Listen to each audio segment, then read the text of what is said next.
part of the hour is not me. I'm just here to say hello to our community, say hello to your community. And yeah, I think I will just hand it over to Elliot now. How are you doing, Elliot? Yeah, good, thanks. And yeah, just for everyone who's like probably pretty new to the Veracity community, so Daniel is our community manager. Actually been at Veracity longer than I have, and he does fantastic work. So thanks, Daniel, for joining.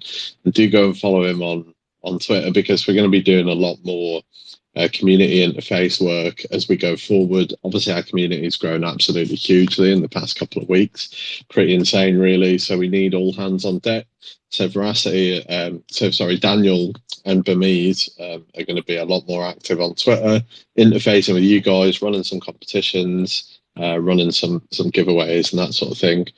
So yeah, make sure you follow them so you don't miss it. And hey, Glenn, thanks for having us on. Really excited to be here. Really looking forward to getting started. Awesome, Elliot. Yeah, looking forward to it too. I'll do a quick introduction and we can go into the Veracity project. You've been around a long time, since 2018, Q4, the white paper was out. Welcome everybody for this Welcome Talk Spaces. I'm Glenn, your host. Today we have joining us Veracity. Here to speak about Veracity is Elliot. We'll be delving into Veracity shortly. But first, let's start. Tell us about yourself, Elliot, and how you got involved in the crypto industry. Yeah, so I've worked now in crypto, I guess, for nearly 7 years. So just started doing, started on marketing for a number of ICOs. And sort of worked up from there. I've had the pleasure of working with some top 10 blockchain protocols. So I was with the Cardano Foundation for a year and helped lead comms there through some really interesting times. So I think when I joined Cardano, they had a 5 billion market cap. And then when I moved on from Cardano, it was 45 billion. So through a really intense period of growth. And I think we're sort of seeing that with Veracity now, so it's good.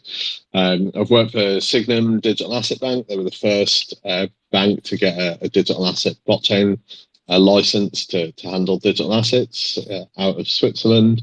Did a little bit of ad hoc work with Chainlink back in the day, and loads of other blockchain projects through like consultancy and also working behind the scenes on their marketing. I have to say that Veracity is actually probably one of the most, well, it is the most interesting project that I've worked for. It's certainly held my interest for a long time now. I've been with Veracity for well over a year. I actually feel like we're only just getting started. So I feel like we can do absolutely tons in the space, and it's a really exciting time to work for the project. So that's just how I got started in crypto, really. And yeah, I'm really proud to work for Veracity. Okay, great. Thanks for the introduction, Elliot. So yeah, as I said in the opening, your white paper came out in Q4 2018. So it's a sort of generation in crypto. Veracity has been around. So let's start with Veracity, the early years, development and partnerships you built along the way. Yeah, so Veracity really got its start in, as you say, the white paper came out in 2018. It launched through an ICO in 2017, and it's been building ever since, really. So it was always going to be an ecosystem that upended the traditional model of video views and how we interact with video around the web, specifically on publishers' websites. So it's always been in that publishing and video vertical.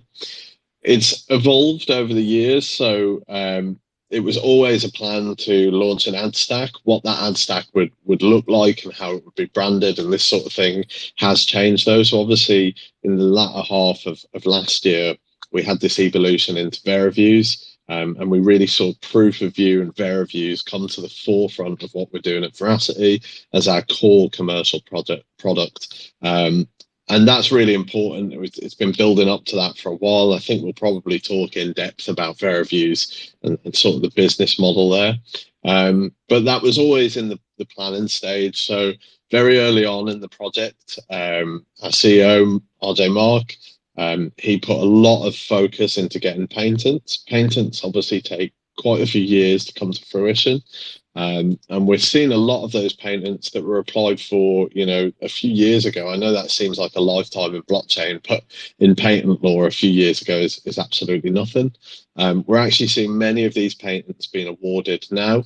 And that's sort of how Verasity got started, is patenting all of these really novel technologies that our developers have invented, essentially. So we have proof of view, we have our watch and earn module, rewarded video. All of these are at a patent stage where they're protected and proprietary technology. So that's sort of what we've been doing for the last few years, is building out the infrastructure and building out solid foundations so that we can take all of those technologies to market. And now we're in that stage. So we're in the stage where we're actually, we're not ready to take things to market. We are in the market. We do have clients and we do have publishers. So I'm sure we'll talk about that in a bit more depth later on in the AMA. Okay, great, Elliot. Yeah, a lot of what you mentioned there we're going to touch on shortly, but I was wondering, what problems does Verasity solve? Yeah, so the number one problem that we solve is advertising fraud. So advertising, we actually did an AMA, just a written text-based AMA in our Korean audience earlier today. So the advertising industry is absolutely huge. It's growing year on year. In fact, it's growing every month.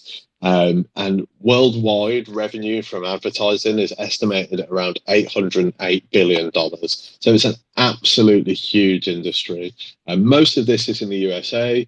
And then following closely on from the USA, we have China. Then we have jurisdictions like South Korea, the United Kingdom, Singapore, these sorts of economies that are highly developed economies and have quite a lot of like consumer trends of people having disposable income. Usually that's very good for the advertising space. However, what's also growing alongside that is advertising fraud. So there's an absolutely huge problem with advertising fraud worldwide. Conservative estimates say that advertising fraud is costing the economy, the worldwide economy, around $60 billion per year. It's actually probably much higher than that. And from some of our initial data, we've seen publishers that have come to us that have fraud within their ecosystem, of over 25%. So over 25% of their advertising revenues are basically being lost to fraud. And this is important because we should look at what that fraud actually is. So how does ad fraud actually take place? So there's a lot of different types of ad fraud.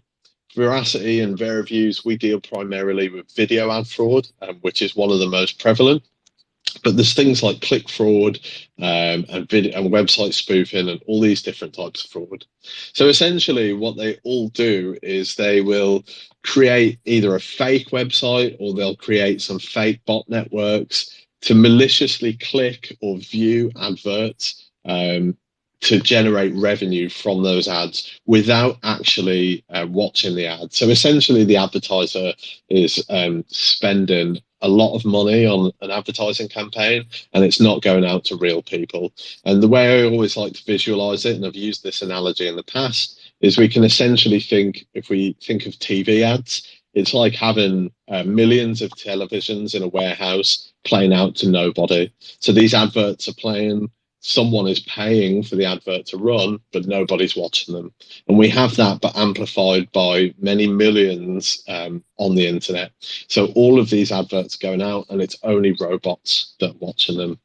So the reasons that people do this is because there's a few different types of ad fraud, and it's very complex in the way that the fraudsters make money from all these different types of ad fraud. But one of the most prevalent is they'll set up a fake website, and so they can either directly copy and spoof an existing publisher, or they set up a website that they just push out like sort of fake news articles to, or video content that they've basically taken from elsewhere and rehashed. And then they'll push loads of fake bot traffic to this website. And they'll go and say to an advertiser, look, we've got 10 million people a month visiting our website. Do you want to pay to put ads here? Obviously, what they don't tell the advertiser is 9.5 million of those are bots. So it's a really bad problem. And one of the actors in this supply chain that's disproportionately affected by it is small to medium publishers.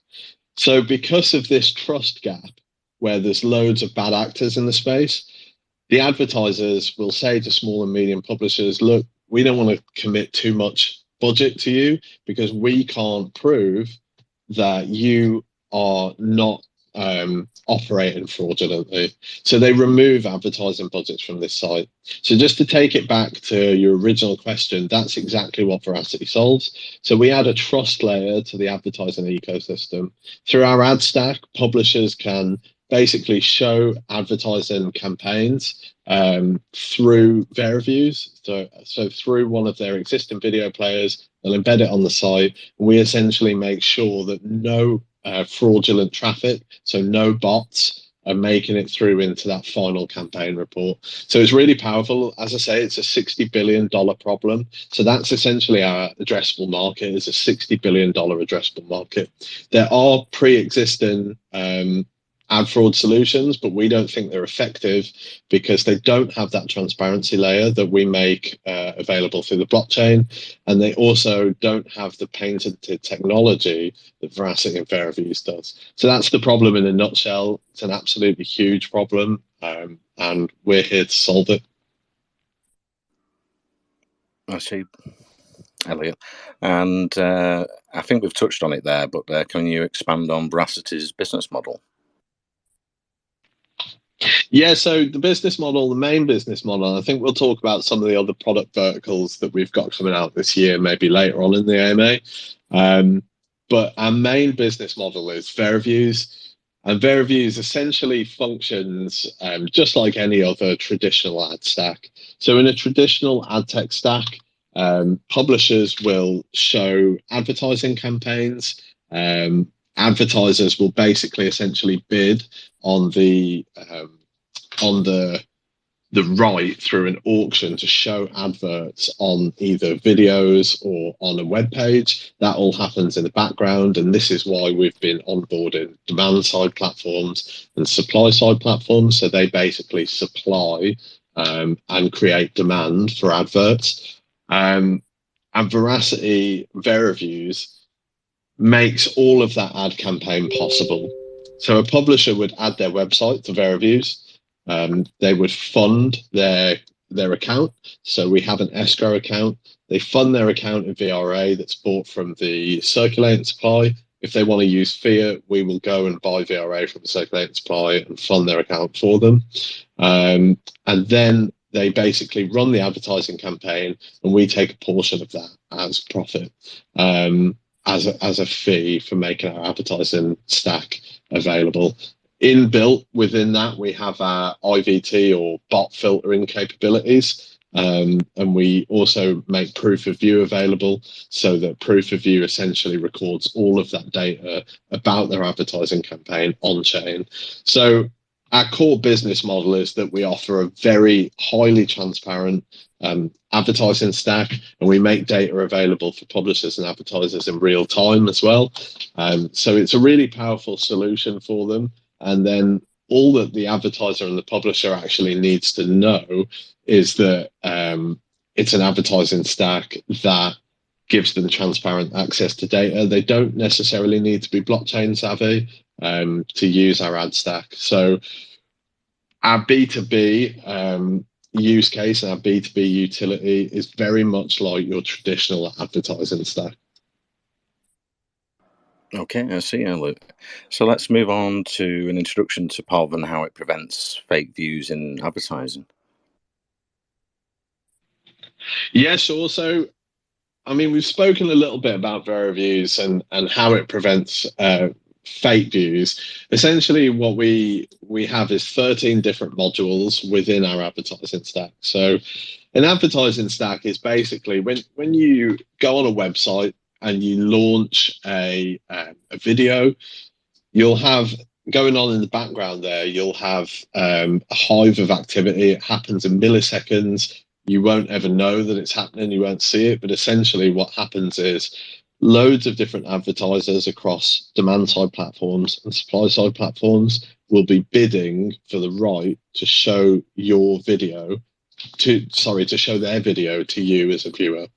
So this happens in a split second as you land on a site. So it'll use things like cookies, and it'll use user profiles from other places where you've been on the web, and it'll say, okay, Glenn is looking for a new car. So we know that he's looking for a new car. So this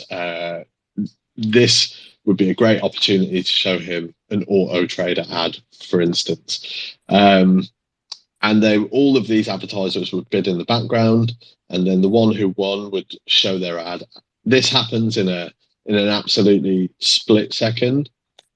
But once the advertisers paid for it, the ad is shown, even if you're a bot or not. So the reason this is important is we have two types of checks. So we have pre-bid anti-bot solutions and post-bid anti-bot solutions. So some solutions only make one of these technologies available. Verasity, VeraViews can actually do both. So we can identify when a bot lands on a page before that. It's called an advertising auction waterfall. So before that auction waterfall even takes place and any money is committed or changes hands, we can say, no, this viewer is a bot. They're not real.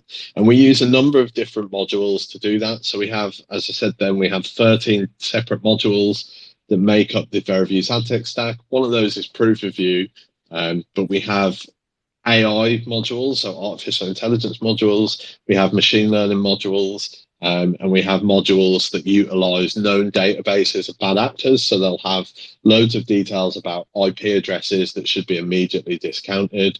They'll also have information on whether an IP address is a VPN user, for instance, and it'll discount these from the ad pool. So this could happen at what we call the pre-bid stage. So essentially we say, no, they're not worth serving an ad to, or it can happen at the post-bid stage. So obviously it's a constant game of cat and mouse between the good guys and the bad guys. So the fraudsters are always looking for ways to make sure that they can get through to that post-bid stage and not get identified as bot traffic. If they do make it past the pre-bid and someone bids on the ad and an ad is shown, what we can then do is follow up on a number of touch points as the video is playing and say, okay, well, they may have passed pre-bid checks, but this video is playing in the background in a window that's not visible, or this video is totally obscured from view. So the advert is definitely not being seen by a real person. And this could also be, for instance, if, and we call this viewability, if you open a video and immediately minimize the screen, obviously the ad isn't being seen and the advertiser is not going to want to pay for that traffic. We would discount that then as an invalid view. But the important thing here is we take this information and we store it immediately on our blockchain. So on the Vera chain, which is a Taylor-built sidechain of Ethereum, and that we use to store advertising campaign data. And the reason why this is such a powerful solution is that essentially when publishers run an advertising campaign and they have all this data about people who have or haven't watched an ad or a certain number of IVT, invalid traffic, they have to take it to the advertiser and say, these are the results from your campaign this month. And the advertiser will turn around and say, okay, well, we're going to go away and examine it.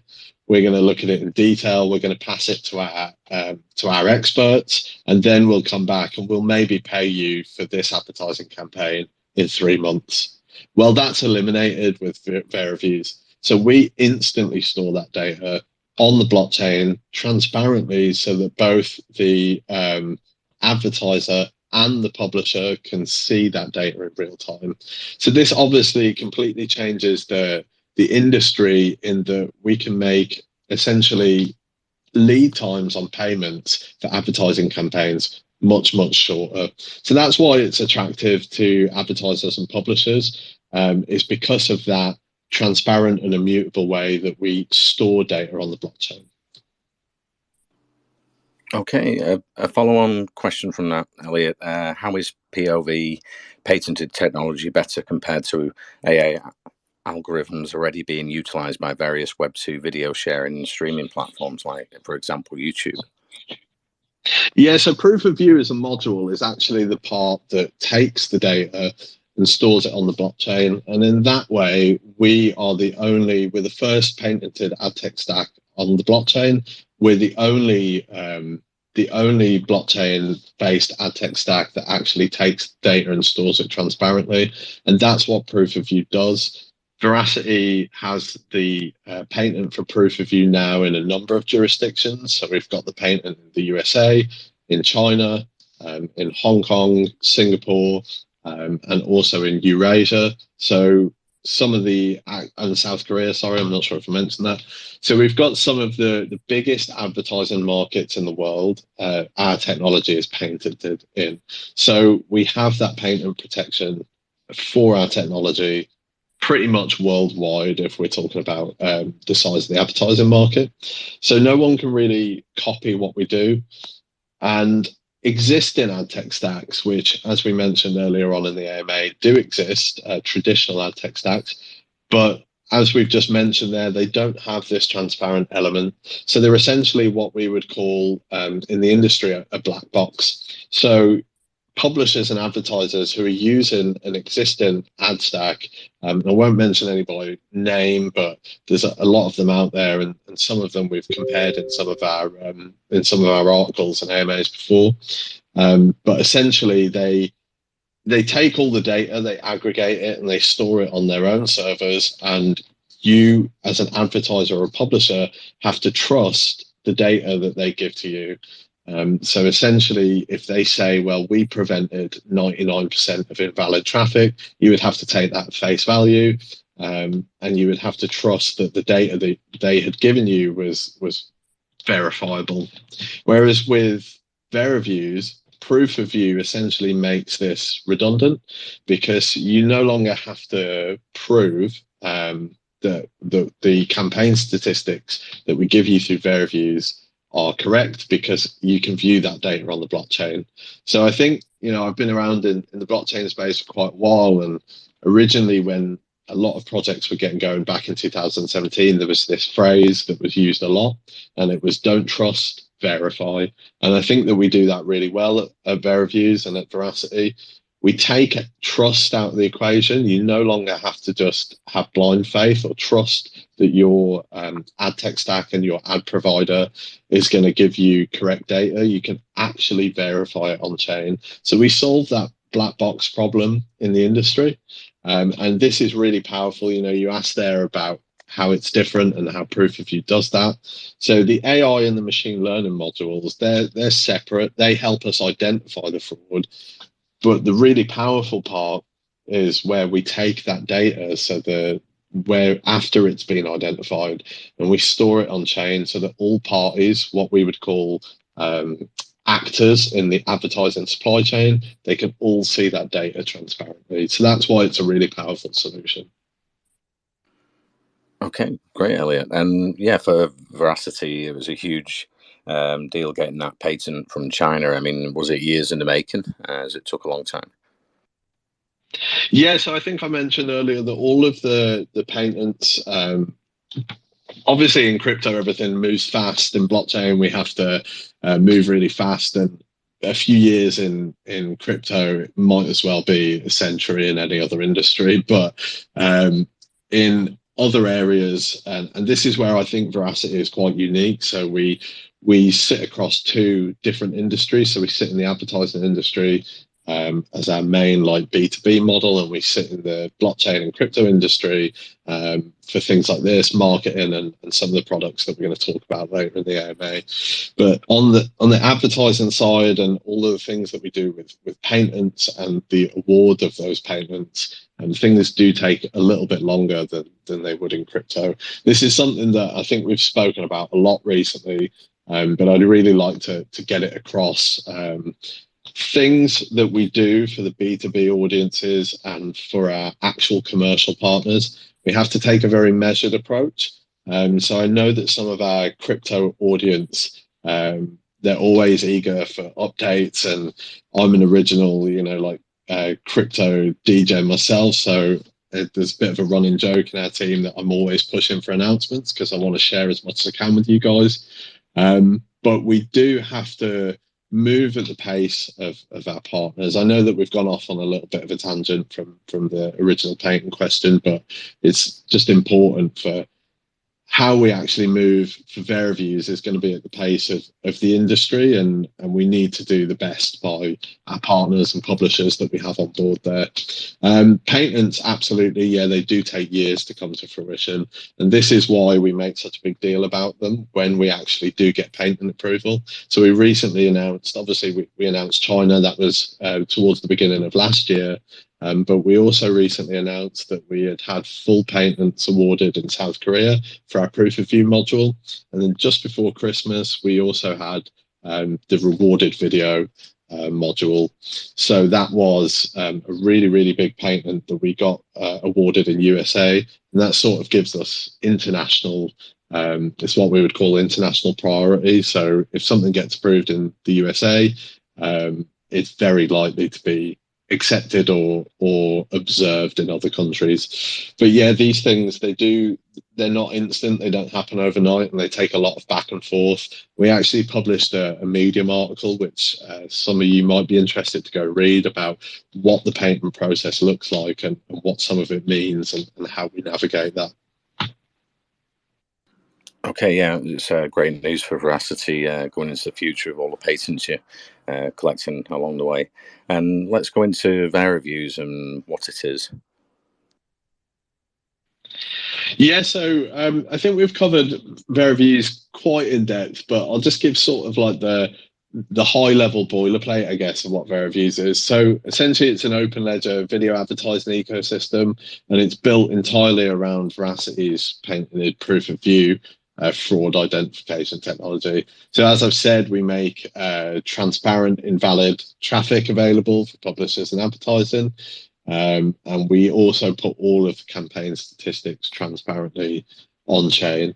What I would say, I think, actually useful to talk about, rather than just rehashing what VeraViews is as an ad stack, I think for the audience that we've got here today, I could talk a little bit more about what the role of the VRA token is within the VeraViews ad stack. So obviously a lot of you guys will have seen that we've put a lot of emphasis into VeraViews since Q2 last year, and it's sort of our lead product vertical in terms of what is actually going to make us a successful and viable and revenue generating business. So within the VeraViews ad tech stack, we have two different types of VRA token. So when we push this data, I've talked a lot about transparent data and how we put that on chain through proof of view. And when we push that data to our side chain, to our Vera chain blockchain, we use what's called a proof of view marker token. So this is essentially a data circulation token, and we use it to move data across chain and basically power transactions within the VeraViews ad stack. So a lot of you might have checked Veracity out on CoinMarketCap, and you'll see that we have a circulating supply of just under now, because we've done a burn, and I think we're going to talk about that a little bit later. But we have a circulating supply of just under 10.3 billion. But we have, as we show on CoinMarketCap, circulating total supply, of 110 billion. But 190 billion of those tokens are actually only used for data circulation purposes within VeraViews. So they don't contribute to the circulating supply, and they can't be used outside of the VeraViews like closed ecosystem. So they're just for data purposes. And then with VeraViews and how it contributes to our actual business and revenue, we also have, and token utility from the circulating supply, we also have campaign escrow pools. So when a publisher wants to fund an advertising campaign, and we mentioned a little bit earlier that they can essentially connect their website to VeraViews and put all of their video inventory through VeraViews. So when they have to connect the website to VeraViews, they have to fund their campaign escrow pool in order to actually run advertising campaigns. So they do this through VRA. And that VRA comes from the circulating supply. So that's where the demand for VRA as a utility token comes from. It's used within the VeraViews ad tech stack. So I know that we've been over VeraViews quite a lot, but I hope that that adds a bit more context into why adoption for VeraViews is crucially important for adoption and actual utility of VRA. As you can imagine, as we scale, as we add new publishers, we've already announced and sort of revealed one of the publishers that are currently using our ad stack. We did that last month and we got a feature in Forbes. It was really great. You can find that on our Twitter. But as we add and scale up new publishers, they're going to be running campaigns on VeraViews, and they're going to need to buy and fund those campaigns with VRA from the circulating supply. And then we'll use profits from that quarterly to do buyback and burns as well. So we announced, I think it was last week, that we were going to do quarterly buyback and burn updates. So this is why our messaging over the last, say, 6 months has been very clear about VeraViews as being the biggest opportunity for Verasity as a commercially viable product. We've built out a huge business development team now for VeraViews. So I think you'll all remember Dan came on back in Q2 2022. And since then, he's like grown the business development team enormously. VeraViews actually, the website's just been updated, so you can go and have a look at the team on VeraViews now. And we're really, really excited and proud of how far it's come in the last few months, and how many partners and integrations we're beginning to onboard.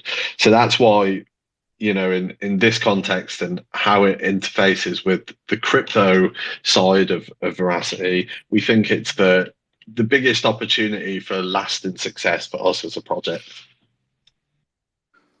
Understood, Elliot. Yeah, you've touched on the burn mechanics there. So what's the sort of plans over the next quarter and the next year or two? How much are you planning to burn of the token supply for VRA token? Yeah, so we've been quite clear that we don't commit to like a set amount of token burns. It's based on our revenues for the quarter. So as we said, revenues from the VeraViews ad stack, and eventually revenues from other product verticals, which I think we're gonna touch on a bit later. But essentially, these burns are revenues after operating expenses. So we need to be agile and we need to stay agile. And if we need to use, for instance, in one quarter, our revenues to scale up and add new talent to the business, for example, or move into new opportunities and areas, obviously we need to retain profit to do that. So we haven't put an exact figure on our burn amount, and it wouldn't make sense to do so. We have committed to quarterly burn updates. Our last burn was 50 million tokens, which was around $500,000 USD, $500,000 at the time. So that should give some sort of indication on what that first burn looked like. But what's important is that we're now in a stage where we are going to be burning tokens going forward. So I think for a long time, we spoke about buyback and burn for a long time, and now it's actually come to fruition, and we're actually going to do it moving forward. So I think that's the important takeaway from that. Okay, awesome, Elliot. And let's move on to the rewarded video module. How does that work for users?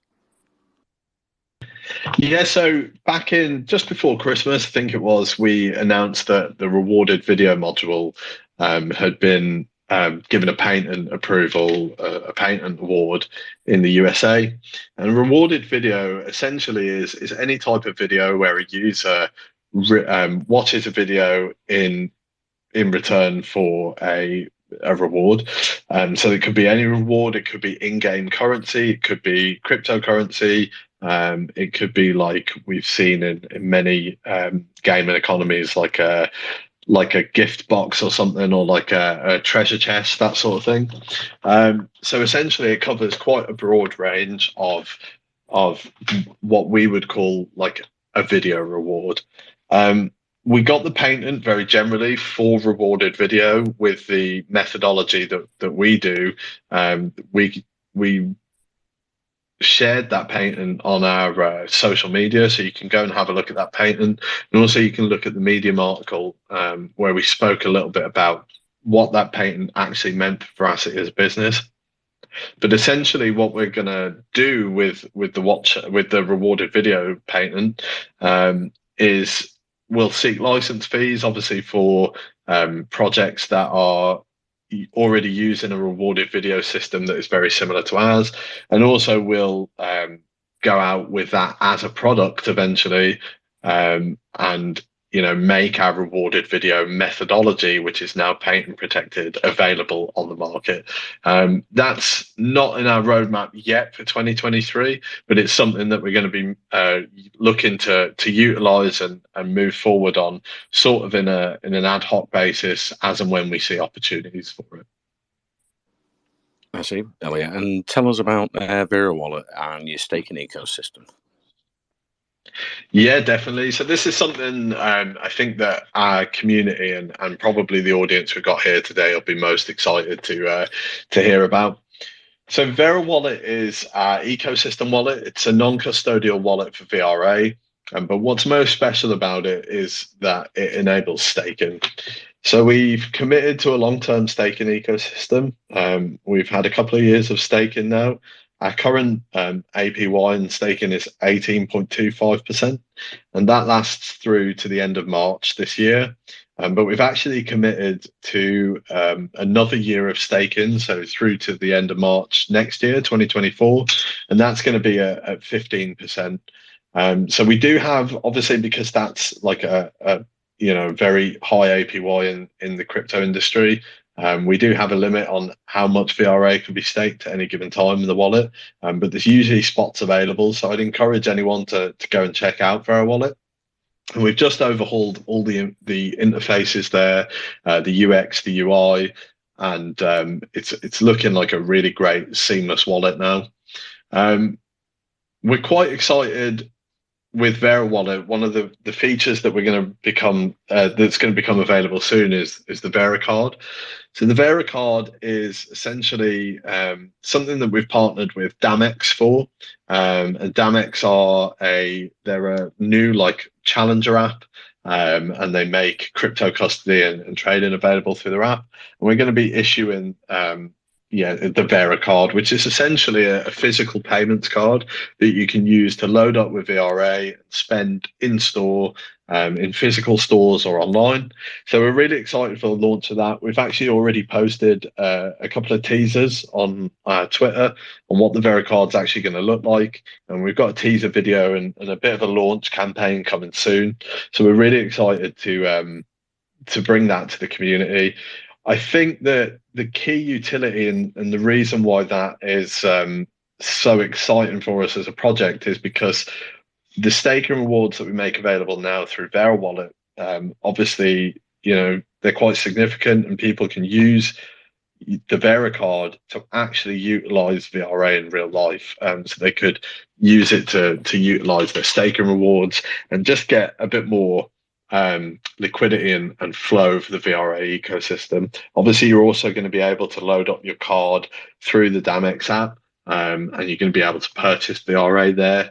So it's going to be another on-ramp for VRA as well. So it's really exciting. And that's probably going to link into our plans for VeraPay. So VeraPay is sort of still in the development phase, so we can't talk too much about it. That's essentially going to be, as we said in our roadmap update last month, it's essentially going to be a payments ecosystem, especially for those who are perhaps unbanked or underserved with traditional banking infrastructure. And we're going to link that to Vera Wallet and to the Vera Card, and have that as sort of like a payments infrastructure that will utilize VRA. So do keep an eye on our socials. It's in our Q1 roadmap. So do keep an eye on our socials in the coming months for more information about that as well. Okay, awesome, Elliot. Yeah, like you say, the Vera Card, brings real world use cases for Veracity and adds to the ecosystem. So I'm sure the team and community are excited for the Vera Card. I think is it launching in the UK first, and then it'll go to Europe and America later on in the year? Yeah, so we've got UK launch first. It'll expand to Europe after that. That's in our roadmap. There's no plans for the USA at the moment. It's worth just mentioning, if there are any USA users, that we don't cater for USA residents at the moment. But yeah, it will be expanded out to Europe eventually. Yeah. Okay, great. And I was wondering, as we gain mass adoption over the coming years, does Veracity have educational resources for new investors and developers? Yeah, that's a good question. So we're overhauling our website at the moment. So we've already pushed updates to veraviews.com, verawallet.io, and a few of our other, like all of our socials getting an upgrade and this sort of thing. One of the things that we're working on right now is veracity.io. We're going to have a brand new blog there, so it's going to look a lot more like VeraViews. And we're going to have a lot of educational resources that we can put on there. It's going to be a bit more structured than our Medium currently is. So we can have whole sections for new users, how to get started with Vera Wallet, why they should stake, this sort of thing. One of the things that we've just done that I think is really important for new users. So we've taken pretty early advantage of CoinMarketCap community feature. So they've got a community beta. We already have on there 150k. Actually, I think we just hit 150k today, actually, because it's 150k exactly. But we have 150k followers on our CoinMarketCap community, which is really important for new users, because new entrants into the space, the first thing they look at is CoinMarketCap, and it really lets us push updates to people who follow our token, either in the CoinMarketCap app or if they use the desktop version. So we've got 150,000 followers on there, which is really cool, because it's actually more followers than some of like the top 10 protocols who haven't been as quick to adopt this new channel. And one of the things that's let us do is change the about us information and the information for new token holders within CoinMarketCap. So if you head over to there now, you'll see that we've totally overhauled the what is Veracity and the information about the VRA token and our staking economy. And some of that information was a little bit out of date. So I think in terms of educational information and information for new users, we're just going to be making the most of new channels, really pushing out updates across all of the latest channels, doing more things like this with you guys, Wellcoin Talk and other AMA groups, and just making sure that we stay relevant and get our updates out there for new audiences, really. But I think in terms of actual educational content, our new Veracity blog is going to be a big source of that. So we'll have an update for that shortly, and when you can expect to see the new website. Okay, great. Yeah, so let's just go into the marketing plans for Veracity this year, and then I'll open it up to the spaces to questions. Awesome, yeah. Okay, I was just wondering, yeah, the roadmap ahead for the marketing plans first, Elliot, and then I'll open spaces for questions. Oh, okay. Yeah, sorry, Glenn. Yeah, so our marketing roadmap, we spoke a little bit about it there, is taking advantage of new channels. We're looking to launch Crew 3. So I introduced at the start of the AMA that we've got Daniel and Burmese. They're two of our community management team, and they're going to be doing a lot more like community-facing events for the crypto for our crypto followers throughout 2023. So that'll include like Crew 3 giveaways, Crew 3 events. We've got quite a lot of merch that we want to start getting out to people, just so that we can spread the word of Veracity a little bit more. But obviously that's only one facet of what we do market wise. So as I said, I think at the start we sort of exist in these two industries. So we're in the advertising industry, we're also in the crypto industry. I think we can probably all agree that our marketing in the crypto space, I mean, we're always looking to do more. We're always looking to upgrade it. But the last few months have been really, really successful. So we've hit top alt rank on Lunar Crush multiple times. And we've really been like keeping Veracity trending almost like constantly and consistently. And we're going to just do everything we can to keep that momentum going. But then on the advertising side, we have to market for a completely different audience. So our advertising professionals, they don't typically use Telegram. They don't typically use groups like we do here on Twitter Spaces. And instead, it's a lot more industry publication focused. And we have a strong marketing plan for that as well.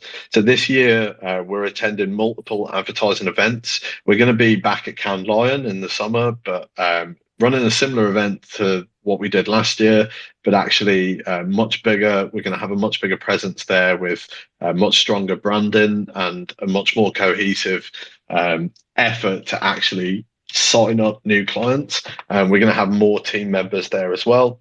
We're going to be back at Mexico, which is one of the biggest advertising events of the calendar year. That's in Cologne in Germany. This year is one of the first years that we're actually sponsoring advertising events. So we're sponsoring the New Digital Age Heroes Awards, which is basically the biggest publisher award in the City of London for the calendar year.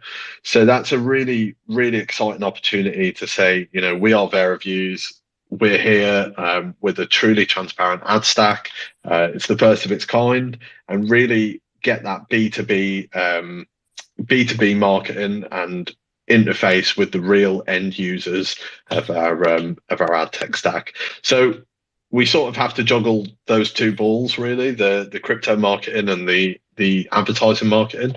But I would say it's going really well. We're definitely making a splash in both industries, and we have a really good growth trajectory. Okay, Elliot, it sounds great for Veracity going into the future. Like you say, you've been building in the bear market. 223, I don't think it can be any worse than 222. But let's move on and open up the spaces for questions. I think we've got Aisha here. You had a question for Elliot at Veracity. Go ahead. Yeah, thanks, Ken. As valuable traditional art enters the NFT space, Veracity believes that proof of view will become an increasingly important lifeline to galleries and artists to prevent fraud. And I've read in an article that AI art identification is about to become a whole lot harder as AI models are improving over time. So it got me thinking, will you also be developing any tools to identify AI generated art and art generated by human artists? That's a really interesting question, actually. I mean, obviously, we've all seen the news about ChatGPT. Stable Diffusion is getting absolutely massive. I know that there's been some sort of controversy around AI generated art and how people how it's sort of deplatforming or at least sort of replacing some traditional artists. I know that's particularly prevalent in like sort of video game art and fantasy art.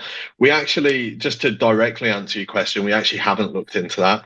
It's not something that it's very nascent at the moment. We actually don't know how big of a problem it would be. On the other hand, we know that there's a $60 billion problem with ad fraud that we can solve immediately, and we are solving actively now. However, I wouldn't say that that's never going to be something that doesn't become interesting. I'm really interested to see how AI and machine learning changes the advertising fraud space. So whether that's companies and projects like us using AI and machine learning to prevent ad fraud, or conversely, on the other hand, whether that's the fraudsters actually using AI and machine learning to to perpetrate fraud in a more sophisticated manner. I'm sure that's going to be a problem in the coming years. In terms of art and NFTs, it's not something we've explored. As I say, we don't really know how big of an issue that's going to be, but it's definitely something that I personally am going to keep a close eye on, and how that develops in the coming months. Understood. Thank you. Thank you so much for answering. Thank you for the questionation. Let's move to Venice. You had a question for Elliot at Veracity. Go ahead. Yeah, thank you so much, Glenn.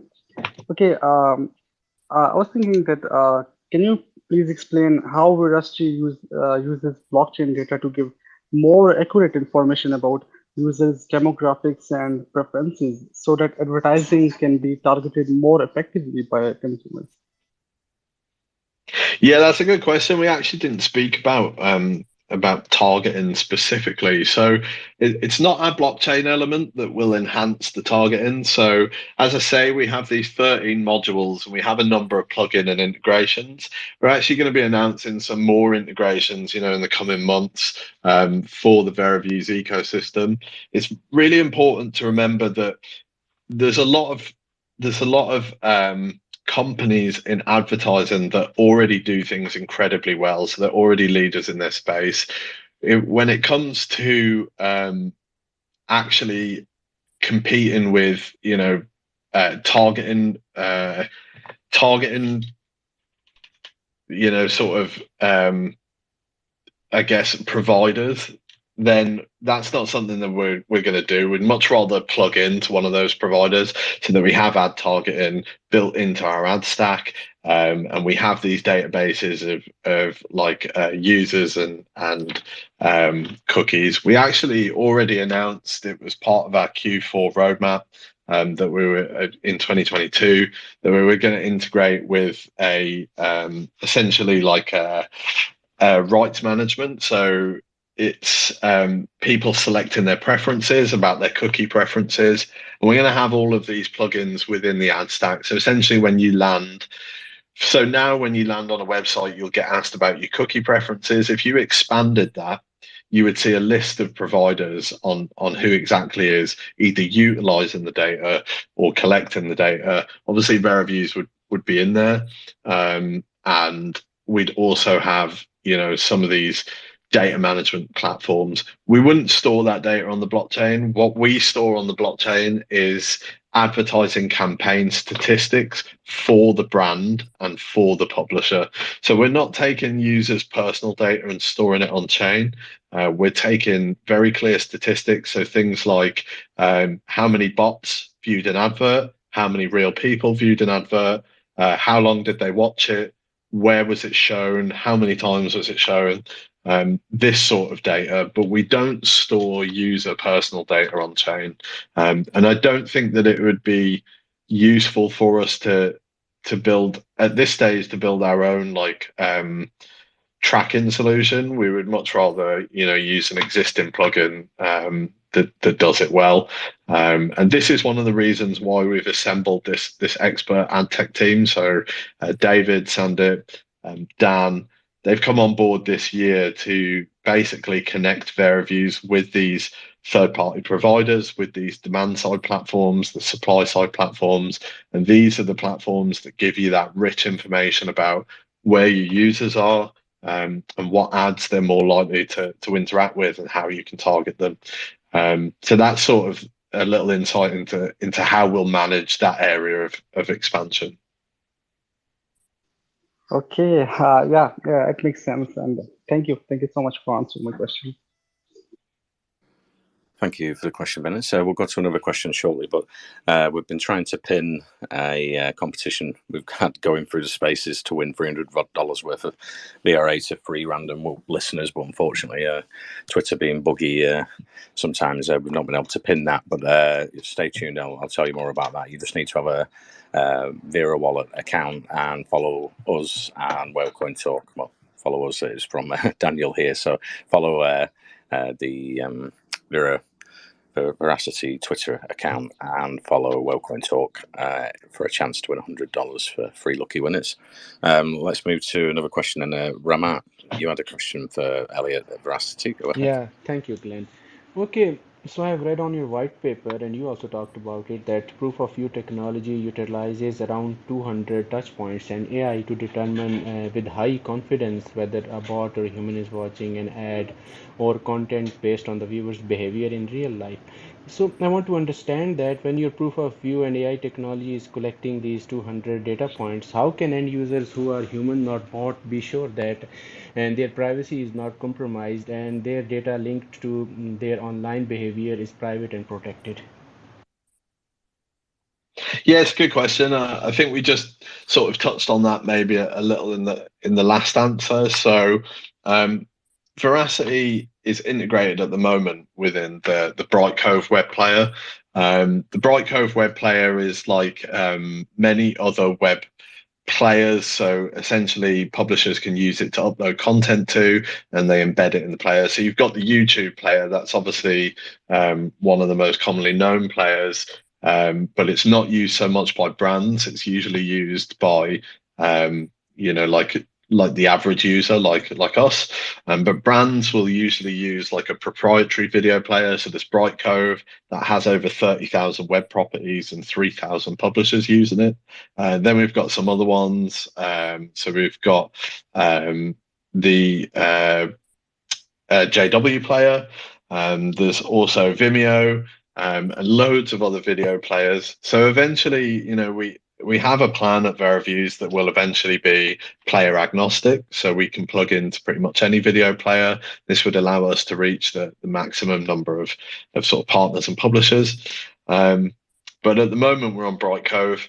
Now, to specifically answer your question, that when you land on a website, and it has a Bright Cove player embedded in it, and you're about to be shown a video or you're about to watch a video, you'll see usually, and it's sort of annoying, but you'll see an ad, a pop-up for your cookie choices. You see this whenever you land on a website.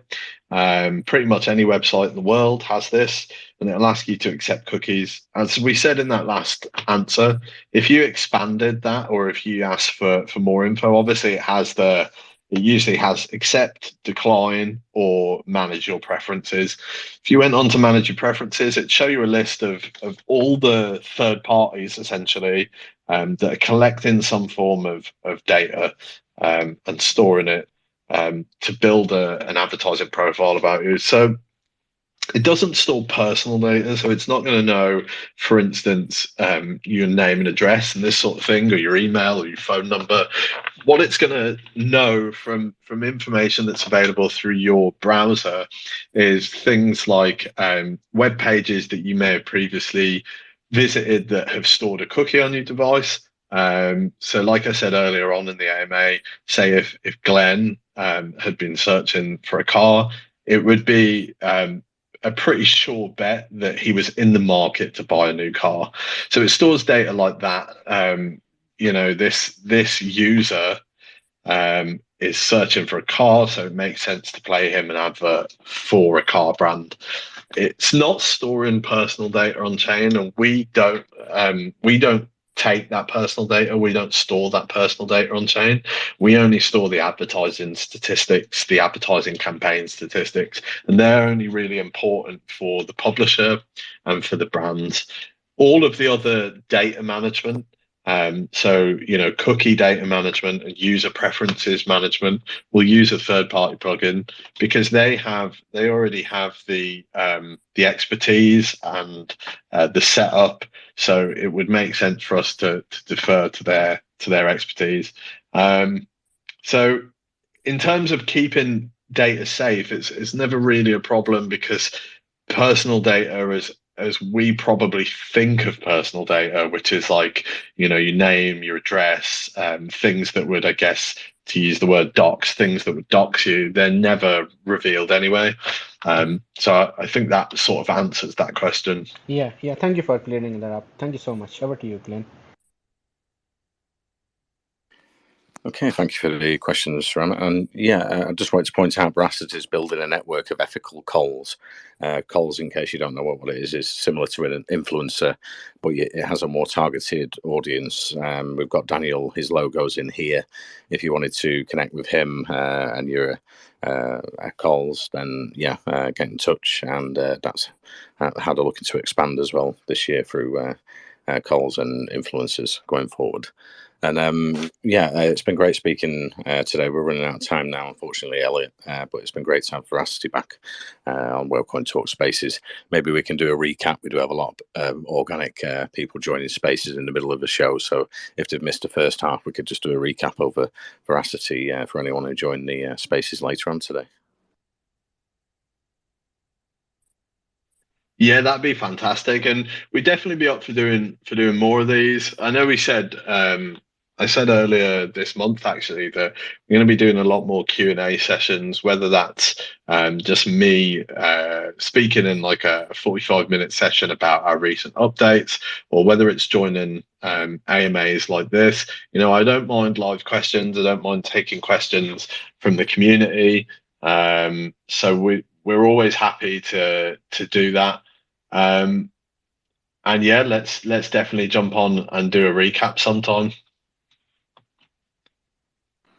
Awesome. Yeah, and we have the aquarium as well, where we have lots of speakers joining. I think we have quite a few speakers with different sort of decentralized exchanges, centralized exchanges, and influencers in the space. So you're always welcome to join the aquarium. That's 4 p.m. UTC every Wednesday. We have different sort of topics we talk about. So you're welcome on that show as well, Elliot. And it's been great speaking to you today. And I'm looking forward to the future and the year ahead for Veracity for the team and community. Yeah, fantastic. Thanks for having us, Glenn, and really love what you guys are doing at Whalecoin Talk, and would absolutely love to join you guys again. Awesome. And yeah, I'll mention again how you can win a share of that $300. You just need to join Veracity's main account here. That's here in the logo here. You can see the V for Veracity, and open up a Vera Wallet account. And then 3 lucky winners will get $100 each. So yeah, maybe contact Daniel. He's got his logo here. If you're not sure on how to set up a Vera Wallet account. And yeah, it's been great speaking, and take care, Elliot. Awesome. Very much for coming today.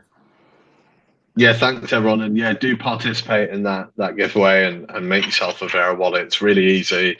It just takes 5 minutes. All you need is an email. So yeah, do join our community and ecosystem.